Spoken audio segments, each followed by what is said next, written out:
Alright, hello everyone, welcome to another video. Today I'm going to be talking about how to beat the Portuguese Gambit, which if you don't know, is the opening after e4, d5, is Scandinavian. But instead of taking back the queen here, what black will do is they'll play knight f6, and after d4, which in my opinion is the best move, black will play bishop g4, and basically invite white to play up a pawn here with f3, bishop f5, and play something like c4 here.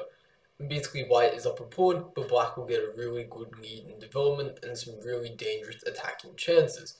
Also, before we delve into this, I just want to note that here in this position there are a few different moves. For example, c4 here is probably the main alternative, but after a move like c6 here, white has to be very careful, because if they take on c6 for example and be up a pawn, this is incredibly dangerous for white. If white just plays a move like knight f3 and allows e5, which I mean they can't really stop, then you'll see that black has really nice control over the d4 square here. They'll probably play something like bishop c5 next, castles, and white doesn't really have a clear game plan because he's constricted by this e5 pawn here and is forced to play rather passively.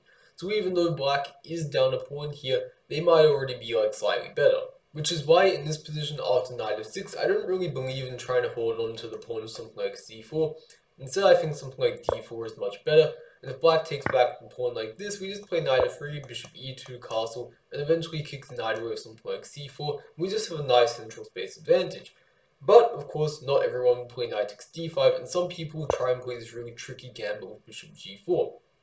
And here, there are different moves here. Bishop e2, knight f3 are both kind of playable moves, but they don't really seek to punish black here, which I think is what we really should be trying to do as white, because I think if you do try and punish black here, you can get some really nice positions. So what do I recommend doing? I recommend playing f3 here, bishop f5, but what I don't recommend doing here is playing c4, and I'm going to quickly show you like a couple variations that illustrate why this line is so dangerous for white here. For example, e6 takes knight c6 here. This is kind of something that I studied maybe back in 2016, and this kind of got me actually playing this opening for black for a while. And there are some really nice lines here. For example, if you take on f7 with check, this is actually one of the worst moves because it actually opens a way for the rook to come to the e8 square very quickly.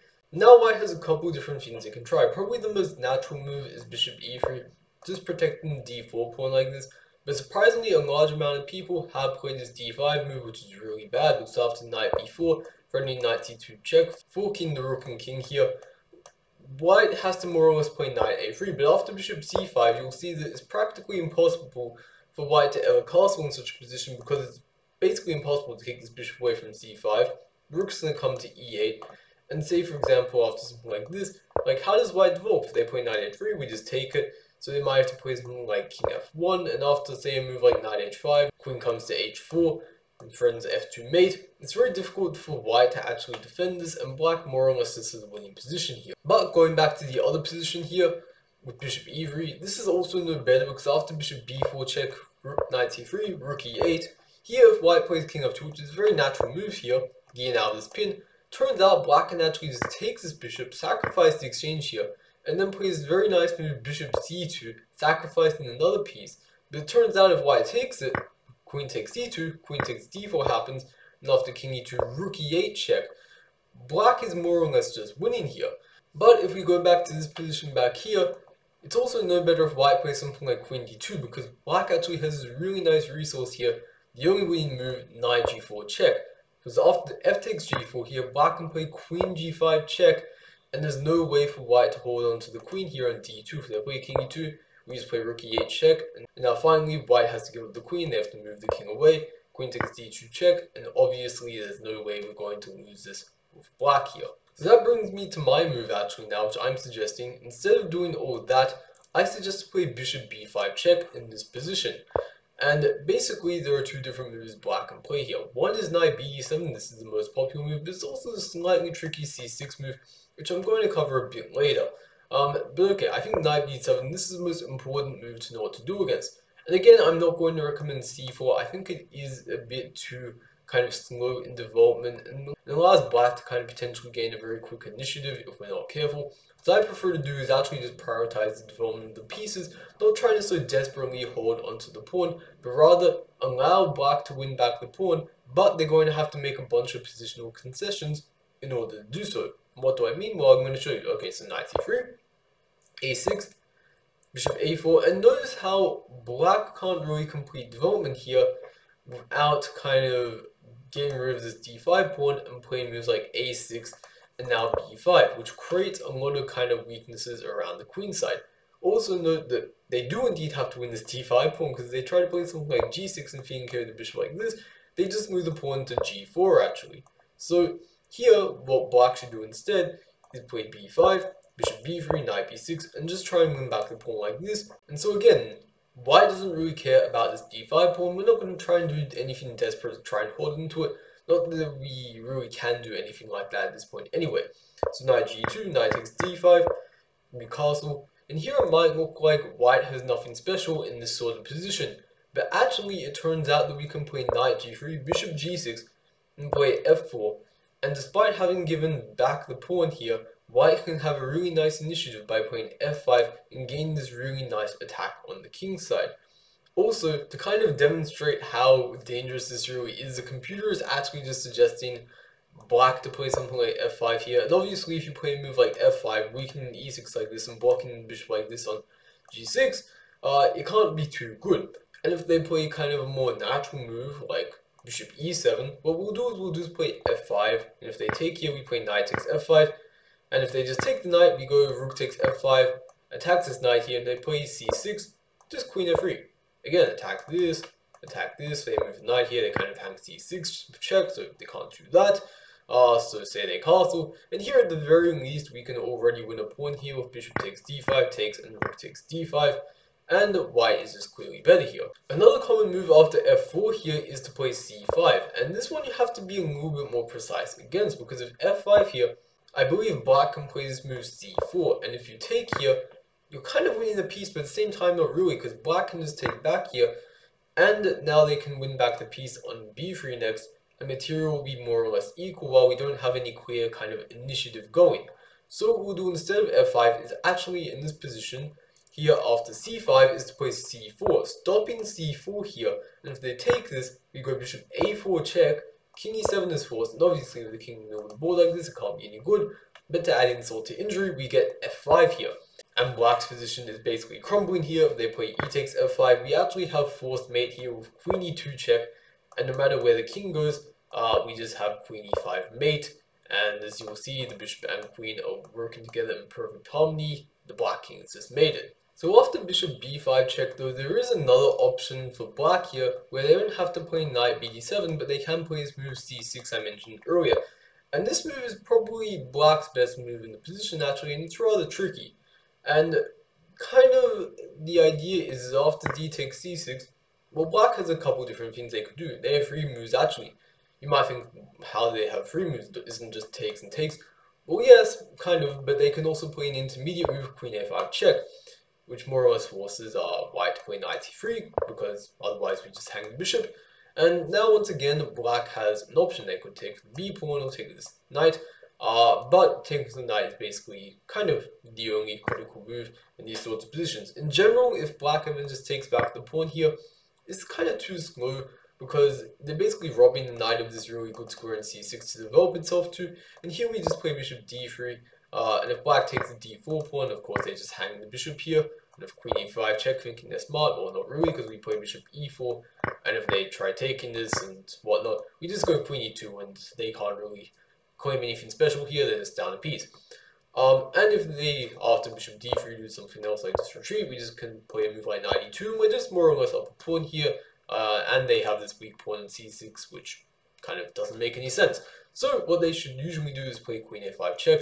Knight takes c6 is kind of okay, but I'd say the drawback here is that since they haven't played an immediate queen a5 check, we can try playing this move c3, protecting the d4 pawn, which you couldn't after queen a5 check because we had to play knight c3. And now, of course, with c3 as well, there's just no queen a5 with check. So I'd consider this to be a pretty good version of the other line for white. So that brings us to queen a5 check. This is definitely, in my opinion, the best move. Here we're forced to play knight c3. Makes it a little bit awkward to protect d4, as we're going to see. And after knight takes c6, Here, this is a bit of a tricky position, and here if you want to make sure that you get the best position possible, you're going to have to memorize some moves that look a bit unnatural first, but I'm going to try and explain them a bit. So basically, here in this position, the idea is white plays a move like knight g2, which basically everyone has played, and after long castle, you take on c6, which just makes sense, because, you know, why wouldn't you weaken your opponent's structure in front of the king? Perfectly logical, castles. And you'd think black being down a pawn here, having a weakened king structure, they should just be worse. But actually it turns out after e5, counterattacking the d4 pawn, black has the bishop here. They gain this really annoying counterplaying the d4 pawn. Now after something like bishop e3, bishop c5, again, it's not that easy to handle all these threats, and black actually has a pretty decent position. So instead what a lot of people have tried in this position instead of castling is to play bishop d2. And this is sort of on the right track to the idea I'm going to suggest, but still runs into the problem that after e5, here white can take on e5 because the queen isn't hanging here, but even after queen takes e5, it's still a very dangerous position for white, because if they castle here, bishop c5 check more or less wins on the spot, because after king h1, bishop e3, white is going to be losing material since they can't really protect the bishop on d2, and if they take it of course, then they just hand a queen on d1. And so if castling loses material, they might play something like queen c1, but even then after bishop c5, they still can't castle, so this is a really questionable position for white.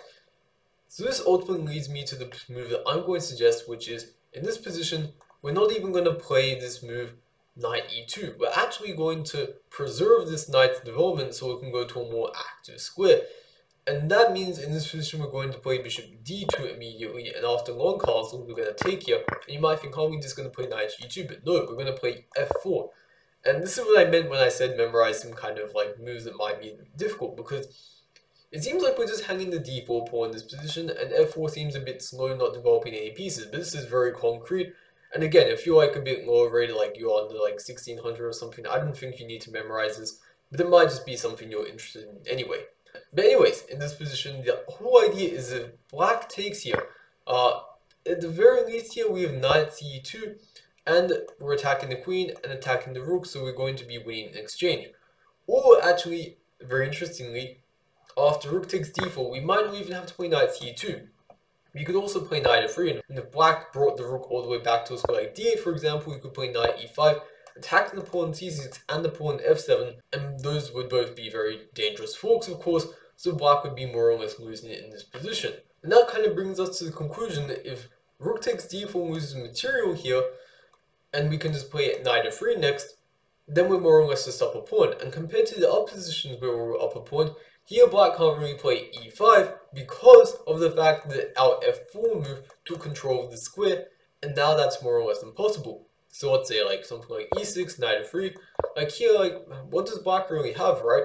We're just going to castle next, and if they play c5, trying to do something similar to like what they did in the other line, we should more or less be able to take here, takes, go queen e2, and we can start thinking about castling long next.